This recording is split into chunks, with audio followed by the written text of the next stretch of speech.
1980 मध्ये तुकाराम नागरगोजे यांनी महादेव खेडकर यांच्या नावे 3,000 रुपयामध्ये जमीन केली होती शर्तीच्या अटीवरती। त्यावेळेस शर्तीची अट होती आणि त्यांना 3,000ची गरज होती। ते 3,000 रुपये ही एका वर्षामध्ये पूर्ण केले। मात्र ही जमीन नावावर करून घेण्यासाठी पुन्हा एकदा तगादा लावला नागरगोजे यांनी की आमची जमीन तुम्ही आमच्या नावावरती करून द्या। हे संपूर्ण प्रकरण जे आहे ते 1-2 वर्ष चाललं। ज्यावेळेस पैसे मिटले त्यावेळेस त्यांच्याकडे ज्या खरेदी खताचा कागद देखील त्यांनी काढलेला आहे। मात्र ज्या जमिनीमध्ये मी उभा आहे जी तिंतरवणी मधली जमीन आहे, हा संपूर्ण प्रकरण आपण बघू शकतो। ही ती जमीन आहे की आज त्या जमिनीमध्ये जे की बाबळे असतील, बोरी असतील उगवल्याचं पाहायला मिळतो। 1980 मधला हा संपूर्ण विषय आहे। 3,000 रुपये त्यावेळेस त्यांना गरज होती घरगुती काही कामासाठी। ही जमीन त्यांनी गहाणखत म्हणून संबंधित व्यक्तीच्या नावावरती केली होती। ह्या जमिनीमध्ये हा संपूर्ण बाबळे उगवल्याच्या ठिकाणी बघू शकतोय। मात्र ह्या जमिनीमध्ये एक प्रकार घडलेला या ठिकाणी नमूद करावा लागेल की या ठिकाणी संपूर्ण हे प्रकरण आहे।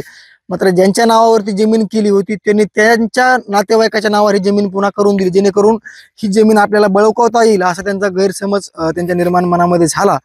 मात्र ज्यांची मूळ जमीन होती ती जमीन आज तागायत नागरगोजे यांच्या ताब्यामध्ये आहे। जे की माझ्यासोबत हे संपूर्ण कुटुंबीय आहे, त्यांचे नातेवाईक आहेत, भाऊ असतील, चुलत भाऊ असतील, हे संपूर्ण आहे। त्यांच्यासोबत बातचीत करण्याचा प्रयत्न करणार आहे। काय झालं होतं, कशा पद्धतीने जमीन दिली होती, संपूर्ण आम्हाला व्यवस्थित सांगा। आमच्या वडिलाला 1980 साली काही 3,000 रुपये शेतीच्या घरगुती कामासाठी गरज होती, म्हणून आम्ही ते व्याजाने म्हणून 3,000 रुपये महादेव किसन खेडकर कडून घेतले आणि त्यांना व्याजापोटी गहाणखत म्हणून आम्ही 1 वर्षाकरता 3 एकर आपलं 3.5 एकर जमीन त्यांना 1 वर्षाकरता दिली। त्यानंतर आमच्या वडिलांनी त्यांचे 1 वर्षामध्ये मुदतीमध्ये पैसे परत केले, परंतु त्यांनी जी रजिस्ट्री परत करून द्यायला पाहिजे होते तर त्यांनी सुरुवातीला सांगितलं आपले घरगुती संबंधित आज देऊ, उद्या देऊ, परवा देऊ असे म्हणत बरेचसे दिवस गेले। नंतर त्यांनी 4-5 वर्षानंतर व्याजाची मागणी केली। तर व्याजाच्या मागणीमध्ये त्यांना आम्ही सांगितलं की बुवा आम्ही काही व्याजाने पुरणार नाही, तुमचे पैसे दिलेले आहेत मुद्दल पैसे, आणि आमची जे 3,000 रुपये घेतले होते हे मुदतीत दिलेले आहेत, तुम्हाला आता पैसे द्यायची काही गरज नाही आणि व्याज फीज आम्ही काही व्याजाला पुरणार नाही, म्हणून ही जमीन आमची परत करून द्या। आपल्या घरचे संबंधित वडील आमचे भोळे होते, साधे शेतकरी होते, त्यांना ते म्हणायचे आज देऊ, उद्या देऊ, परवा देऊ असं करत करत त्यांनी खूप दिवस घालविले। आणि मी बाहेर होतो शिक्षणासाठी, आणि हे मला काही याच्यातलं फारसं त्यावेळेला काही कळत नव्हतं, पण वडिलांनी केलेले व्यवहार नंतर लक्षात आले। आणि मग आम्ही वडिलांना म्हणलं की बुवा तुम्ही ही जमिनीचे पैसे दिले का? ते म्हणले मी पैसे परत दिले, मुदतीत दिले, पण हे काही जमीन रजिस्ट्री करून द्यायना। त्यांची मानसिकता बदलली, त्यांना असं वाटायला लागलं की बुवा ही जमीन आपण बळकावी, व्याजाच्या पैशात यांची लुबाडावी अशी त्यांची मानसिकता झाली। म्हणून आम्ही त्यांना पुन्हा 2-4 वेळेला मागणी केली, घरी गेलो, त्यांना कागद दाखवले, रजिस्ट्रीच्या नकला काढल्या, त्यांना दाखवल्या, पण त्यांनी काही ते परत द्यायला तयार होईनात। नंतर मग त्यांना असं वाटलं की बुवा आम्ही जमीन ताब्यात घ्यावी।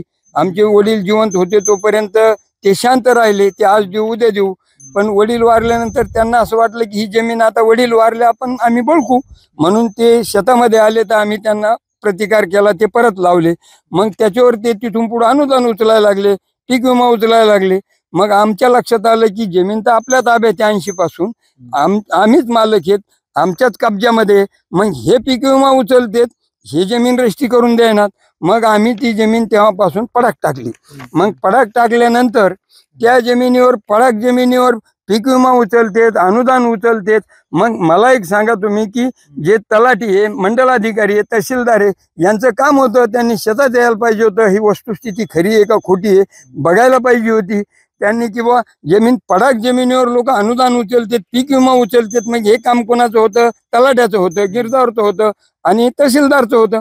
यांनी जाणून बुजून हेतू पुरस्कार याकडे दुर्लक्ष केलं आणि यामध्ये आज जवळजवळ 5-7 वर्षापासून पीक विमा उचलतेत, अनुदान उचलतेत, जमीन पडाके हे सुद्धा यांना माहिती नाही। मग हा किती मोठा भ्रष्टाचार आहे आणि किती मोठा भ्रष्टाचार आहे। मग हा भ्रष्टाचार उघडकीस यावा म्हणून मी माननीय SDO साहेब, उपजिल्हाधिकारी, प्रांताधिकारी यांना मी त्यांना माहितीच तो एक अर्ज दिला की बुवा ही अशी जमीन माझ्या ताब्यात आहे, माझ्या कब्जात आहे आणि हे लोक अनुदान उचलतात, पिकं उचलतात, याच्यावर काहीतरी कार्यवाही करा.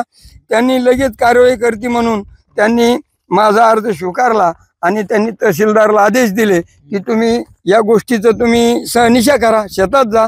यांचं म्हणजे वस्तुस्थिती बघा, जमीन कोणाच्या ताब्यात आहे, जमीन पडाक आहे का वैती आहे हे बघा, आणि ज्याची ताब्यात जमीन असेल त्यांच्या नावे सातबारा करा असा त्यांनी आदेश दिला. वास्तविक तहसीलदारनी हे म्हणजे नुसतं ढकलपट्टी चालली. आज 2-3 महिन्यापासून तहसीलदार मंडलाधिकाऱ्याला सांगतो, मंडलाधिकारी तलाट्याला सांगतात, हे यांची जी चाललेली ढकलपट्टी ही माझ्या लक्षात आली आणि असं नंतर ठरलं की हे मॅनेज झाले असावेत, यांनी काहीतरी याच्यात पैसे घेतले असावेत, म्हणजे तहसीलदार आणि मंडलाधिकारी तलाठी यांनी.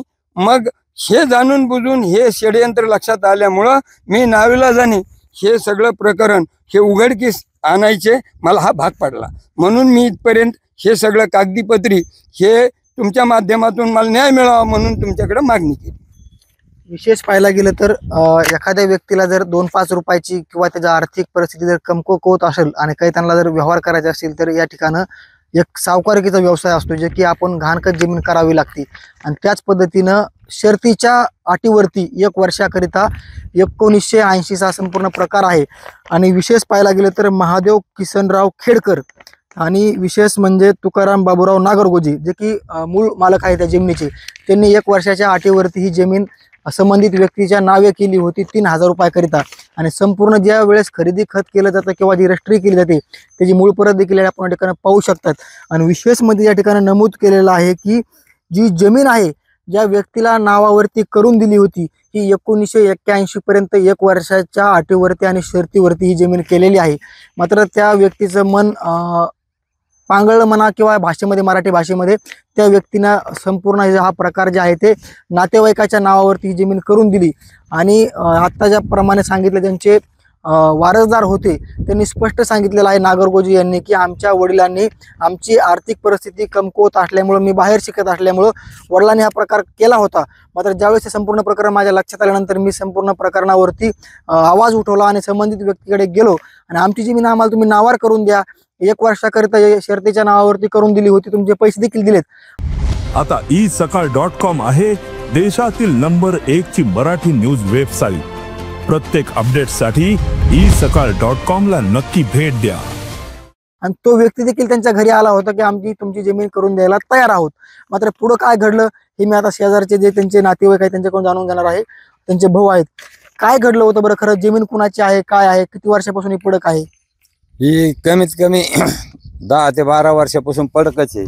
आणि पहिली आमच्या वडिलांनी दिलेली होती, महादेव किसन खेडकर यांच्या नावावर करून दिलेली होती.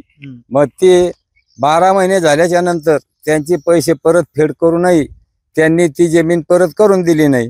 पाहुणे या नात्यांनी त्यांनी आहेत, जवळचे आहेत, आपण संबंधातले आहेत म्हणून त्यांनी काय केलं, ती करूनच दिली नाही.